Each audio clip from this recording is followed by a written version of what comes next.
Well, let me just show you to just back up and look at the world and kind of look at the speed of change in our world, okay? With what Jesus said is going to happen. I'll just do these really quick because I think we're supposed to be done at 9:45 or 10. At 10, okay? Then I will go at the Kessel Run speed, if you know Han Solo. We'll go at really fast speed. The sign of global travel. This is what Daniel said. Jesus, by the way, believed in Daniel, cites Daniel, uses Daniel as an illustration in Matthew 24. So Jesus is a big Daniel believer in what Daniel said because he inspired him. And Daniel, but you, Daniel, the angel said to him, shut up the words, seal the book until the time of the end. So Daniel's prophecy was almost incomprehensible. The angel told Daniel, until we get near the end. And then the angel says what the end is going to be characterized by, which Jesus believed in, and which, by the way, I do too. Many shall run to and fro. Why, the Roman Empire is filled with travel. It's not new to travel. But I want you to think about the speed of travel. What is run to and fro? When the Lord said, you'll notice the end when there's run to and fro, just look at what's happened. 3,000 years ago, Jonah walked down to a port and got on a dock and got on a sailing ship that was either powered by oars or sails and tried to run away from God, going from Joppa, which is in Israel, to Tarshish, which is Spain. He tried to get across the Mediterranean away from God as if you could. 2,000 years ago, if you think about it, the Apostle Paul was on similar boats in a similar area, just a little further up the coast, and did all the sailing around for his missionary journeys. 500 years ago, a little more than that, in 1492, Columbus sailed the ocean blue. Now, I know that he was, all the bad things. That's part of the whole, oppression, and he ruined North America when he came here. But, getting apart from that, how did he get over here? Well, kind of the same way that Jonah and Paul, he sailed under wind power. The speed of travel for centuries, for all of human history, was either at the speed of foot or the speed of wind, blowing a sail, or the speed of horse, either pulling a cart or pulling, or you're riding it. That was it. 200 years ago, just over, Ben Franklin. Remember Ben? A lot of people think some of his sayings are in the Bible, cleanliness is next to godliness, and haste makes waste, and all these other little things he put into his Poor Richard writings. But how did Franklin go to get the French to help out the Americans against the British in the Revolution? He got on a boat.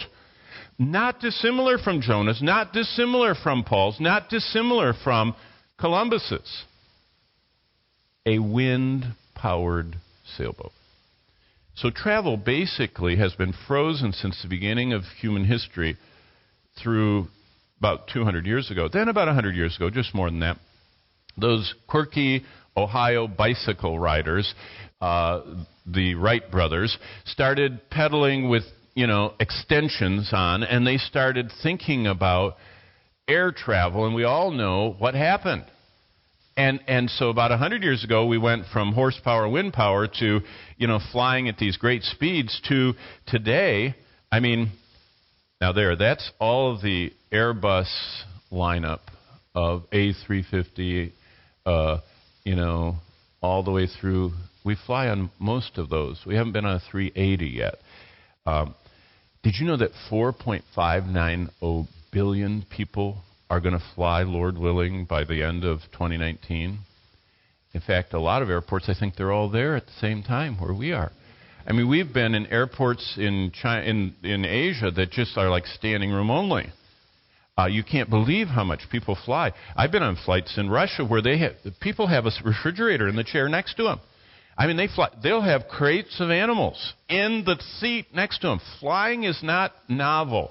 It's kind of like a workhorse. It's unbelievable how much people fly. Wow. By the way, when you fly, you should have your eyes open because you never know when you have divine appointments.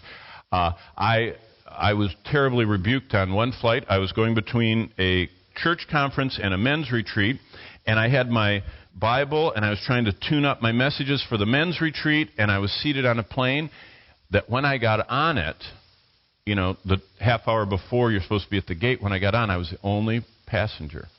I was so excited.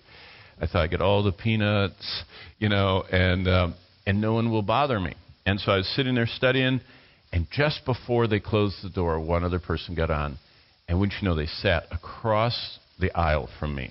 And I thought, because I was in the exit row, I thought it was fun to spread out. And so I just turned a little bit in my seat because I didn't want to, bother them. And I certainly didn't want them to talk to me. And I just worked on my men's retreat.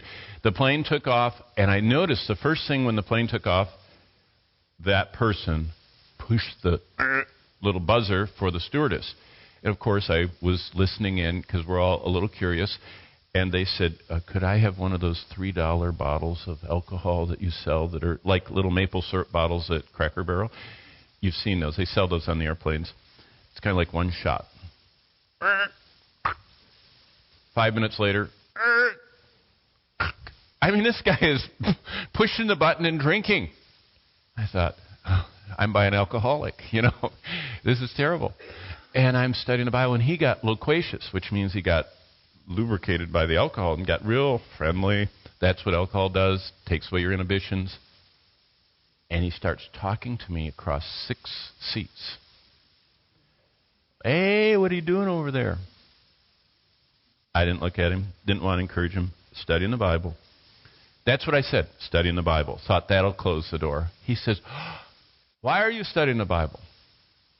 I said, this time I looked at him, I said, I teach the Bible.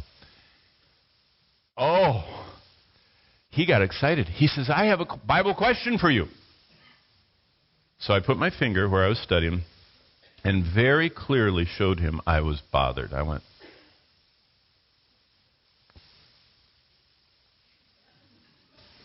and he said, and I'll never forget, he said, I have a Hispanic housekeeper.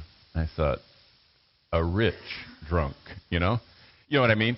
He's drinking and he's rich. He has a housekeeper. I don't have a housekeeper. Isn't it awful how sinful we are? How, apart from the Holy Spirit, all these manifestations of our fallenness come out. So I was impatient and not interested in him and judging him and, unkind to him and everything. And so I said, you have a housekeeper, He said, she doesn't speak English. I thought, illegal. Undocumented. And he says, I'm a medical doctor. I mean, it's a whole thing. It's everything you've heard of. And I was just not appreciating this person at all. And he said, but I still have my finger, because I wanted to go right back where I was studying God's holy word as his holy servant, teaching the Bible and everything, and I wanted to get back to that. So I kept waiting for him to finish his story so I could study the Bible. And he said, why does my housekeeper, who doesn't speak English, say to me, like the only words she knows in English? And he says, over and over she says this. In fact, he said, every time she sees me in the house, she looks at me and says, you go hell. That's all she knew how to say. She was a Christian, Filipino housekeeper that spoke Spanish too, but she was there purely because she was poor, earning money, and wanted to share the gospel with him, and wanted him to think about the fact she knew he was unsaved. I still had my finger there. I looked at him, I said, because you are. I mean, I knew he was. He was drinking. He was, you know what I mean, almost drunk. You are going to hell, probably. And I kept my finger and I went back to studying. Can you believe that? That's really one of the low points of my life, because I thought, that's so much like how we are. We're so focused on what we're supposed to do. We are totally out of touch with what God left us here to do. And then all of a sudden, it was like the Holy Spirit hit me with a bat. I thought, this is why you're on the flight. This is the only reason you're on this flight. That's why the plane is empty. This is a captive audience. And I just immediately turned and started sharing the gospel. I always carry in my wallet. I'd pull it out, but I have the microphone, and I'll drop it. I pulled out my track, and I underlined the verses, and I actually unbuckled my seatbelt, got way over into his row, and was sharing the gospel, and we landed in Covington, Kentucky. It was a very short flight, just a hop. And so we're landing, and he says, I've got to go to another terminal. I says, yeah, I've got to catch a flight short. So I wrote my name on the back of it and handed it to him, and never, I just wrote his name down, prayed, and never saw him again for 6 months. 6 months later, he came to the church where I was pastoring at that time, found me in the hallway, and came up to me and said, hello, Dad.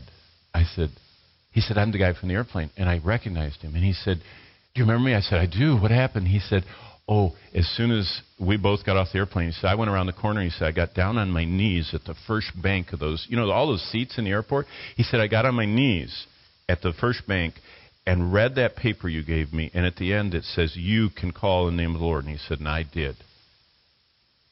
And I thought, that's what God can do anywhere. And that's what he left us here to do. And I got the joy of baptizing that guy, and he shared his testimony. He's a wonderful friend.